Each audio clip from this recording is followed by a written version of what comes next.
Three-time Pro Bowler, five-time Pro Bowler, three-time All-Pro. So first of all, I love that shirt. I love that you're wearing it. If Sandy Koufax can make a Hall of Fame for having 3 great years, you can do it for having 7 great years, and I couldn't be happier. And I'll get to that in a second. I want to start with this, is that I liked what the Jags did. Historically, if you spend the most in free agency, Tony, you would ideally not want to have to buy talent. But Trevor Lawerence is too good to be patient. I like the additions. I just looked at your schedule, Tony. In the first 7 weeks, 6 of the quarterbacks you face are young, unproven, or they're Matt Ryan. They've got a new team. That's right. It gets pretty dicey middle of the schedule. I feel like they have to start strong.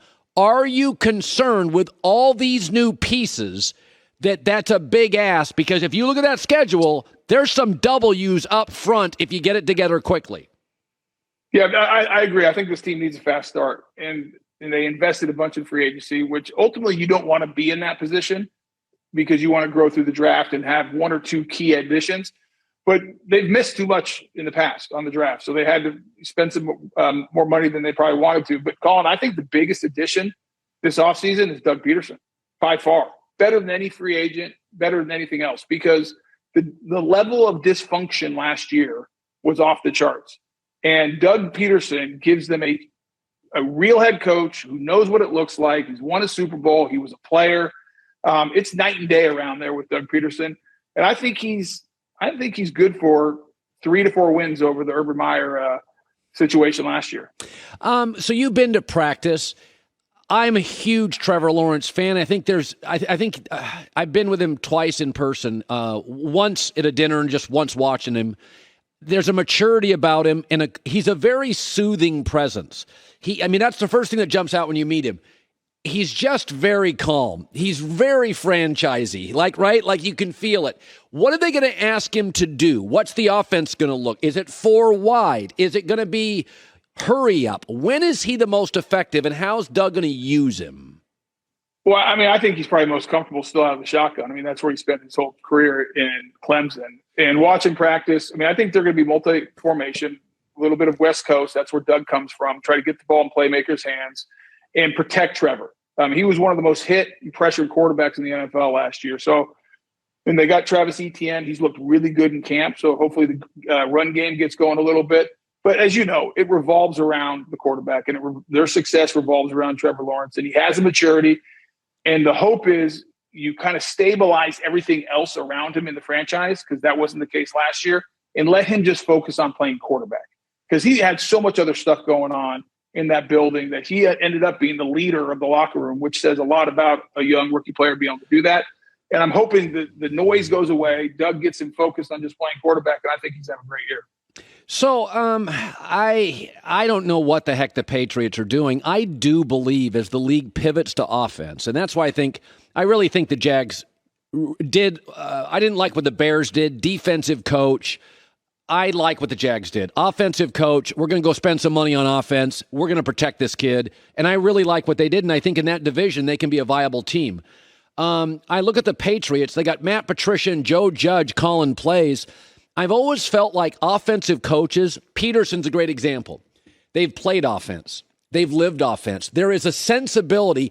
There's a reason that you played offense, not defense. They thought you could memorize a playbook, choreography, better on your feet. Defensive guys, your size, they blow stuff up. So That's right. I like within a team, I feel like I have 2 personality groups, the blow up guys and the choreography guys. I don't get what New England's doing. Do you think it works? No, I don't think having 2 guys coordinating the offense works. There has to be one individual who's going to be the voice in the room, who's going to be the voice in the quarterback's head, who's going to be looking at it from start to finish and how you're going to organize the game plan and what you want to do and dissecting the defense. So, Matt Patricia's a defensive guy, and so he'll bring a perspective, which is nice. Joe Judge has been a receiver coach, special teams guy. I don't think neither of these guys have ever called plays before on this side of the ball, which I don't understand why Bill is going down this path. He's one of the greatest all-time coaches, no doubt about it. But this is a curious one. And the bigger thing to me as well is the offensive line. Matt Patricia basically is the offensive line coach. And what background. I mean, that's one of the most important hires and most important coaching positions on any staff is that offensive line coach. And look at Dante Senecchia. All the years they had success, he was the offensive line coach, one of the best ever. And so it's really interesting to me that not only the play calling, not deciding who's going to be the coordinator, not naming a coordinator, but then having a defensive guy like Matt Patricia really coaching the offensive line. That's going to be. I don't think it works out, but what do I know? I don't have 7 Super Bowls. Bill does. So I want to ask you about name, image, likeness. So we were talking during the break. You went to USC, Lincoln Riley. I think Miami's going to win quick. I think USC's going to win quick. I think Sark at Texas. I think the transfer portal, as great as Nick Saban is, he was 500 4 years into Michigan State. He lost 4 or 5 games at LSU in his 4th year. It's a whole different ballgame. Lincoln Riley went and got 8 starters minimum and 8 to 10 other guys who will be in the rotation. Even Pete Carroll, it wasn't until the end of year 2 where they looked like a different team. But the NIL is funny stuff here. I don't even know how. Lane Kiffin's like, it's pro football. You can just go buy players. What is your takeaway? I mean, you would have been, as a left tackle, you would have been a 7-figure high school player. There is no, because left tackle and pass rusher and quarterback are making the money. So it would have benefited you, but what do you make of it? Yeah, I think they have to put a little bit of regulation around it. And listen, I'm the anti-regulation guy, and I do think players should be able to make money off their name, image, and likeness, no doubt about it. But what you're seeing is, I don't want to call it cheating, but it's sanctioned buying players. I mean, that's what they're doing, all the way down to the high school kids, which, boy, Colin, I worry about paying 7 figures for a high school player before they've ever stepped on campus. And, what does that do to the locker room? What does that do to that kid? Can he handle it? You're adding a whole other set of, circumstances on an 18-year-old young guy. So I like it overall. I think somebody needs to step in. I don't love the NCAA doing anything because they traditionally mess it up. I think what we're seeing and where we're going is ultimately college football needs a commissioner. Yeah. You need to really restructure it, and you need to have, 64 teams. Everyone knows they're the best teams playing for the championship, and have one commissioner overseeing it and making sure everyone's playing by the same rules. Yeah. Let me pivot back to the NFL before I get to the Hall of Fame stuff. I'm watching Daniel Jones last night, and, there's just, I see what I see, right? And, I think you and Mark Brunell was one of your quarterbacks, if I recall. I don't have I believe it. Yep.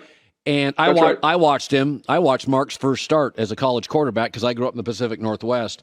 And I always believe that you can't fool pro athletes. They know the truth. And so the Giants are going to run this thing back with Daniel Jones, and I think guys in the locker room know. If it takes 13 plays to get a field goal against the Patriots' second team at home, there's just limitations to it. When you were a left tackle, was there ever a situation in your career, college or pro, where you didn't trust the quarterback? You felt there was a ceiling. How does it play in a locker room? Because I see 4 or 5 of these teams right now, they're trying to sell the players a stock, and I don't think these players are buying it. Yeah, I mean, listen, it's the most important position of all football, and you have to have a locker room that has confidence in that guy. I was fortunate. You mentioned Mark Brunell. I mean, everyone knew that we had the guy, that we were going to roll with Mark. He could win football games for us. He could make people miss in the pocket. He was athletic. Like, we knew he was our guy.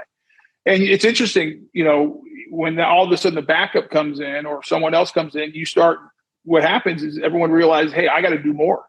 That guy can't just carry us to victory, that everyone else has to do more around it. And then if he is not living up to it, then you start getting into, locker room situations where you could have a divided locker room. Like, hey, I want this guy. Why are we going here? Yeah. And so Daniel Jones, 4th-year player, new head coach. I'm a little bit surprised they didn't bring in somebody to compete with them, especially I heard you earlier talking about Jimmy Garoppolo. He's out there. He's the guy who's taking teams to the Super Bowl. They're rolling the dice again. And, I think obviously this is not a big statement. This is make or break for Daniel Jones. So they're betting everything for this 2022 season. It'll be interesting to see where it goes. So, Tony, you were a great high school, college, NFL player. I'm not in any Hall of Fame, so I don't know what it feels like, but take me to the day, the moment you see the bust. What did it mean to you? Yeah, Colin, it's been amazing. It started back in, end of January when Anthony Munoz came and knocked on my door and told me I got into the Hall of Fame. And from that moment to giving a speech and having the bust revealed on Saturday of last weekend, I think the two things that I feel is a ton of gratitude for the people in my life that helped me get there. I have a great family. I've had amazing coaches. Just the support around me helped me get to the Hall of Fame. And then second, just extremely humbled. I mean, I'm sitting walking around that weekend, and we had a couple just events with just Hall of Famers. I'm sitting there with Jim Brown, and I'm like, holy cow, man, this is the greatest of all time. I'm like, God, I almost got a notepad out and asked him if I could have his autograph. But it was, I mean, being in that very select few of the greatest of all time, it's been an amazing feeling. People ask me all the time, has it sunk in? I said, no, and I don't think it ever will. And so it's a validation of my career, which was cut short. And you mentioned, the 7 years, the fact that I made the Hall of Fame because the voters felt like I played at such a high level for those 7 years was worthy of the Hall of Fame also means a lot to me. Good for you. Jaguars radio analyst. I'm looking at your schedule right now. Let me count in my head. I'm going to count the wins. Yep. Okay, hold on. 1, 2, 3, 4. Ooh, tough in the middle. 5, 6. If you can beat Dallas late, I got you at 8. How do you feel? Yeah, I've been telling people all year, I think the floor is 6, and I think the ceiling's 9. All right, there you go. I think So I think that 8 is a fair number. I think the progression this franchise needs to take, that they need to be playing meaningful football games in November and December, something they have not done very often in the last decade plus. I think that would be a win for them, and then they can build into next year, have another good draft, develop some of this young talent, and then they can be the contender in the AFC South the following year. Congrats, Tony. Genuinely happy. Fight on and way to go, buddy. Hi, everybody. Thanks for watching. Subscribe here to get the latest from the show.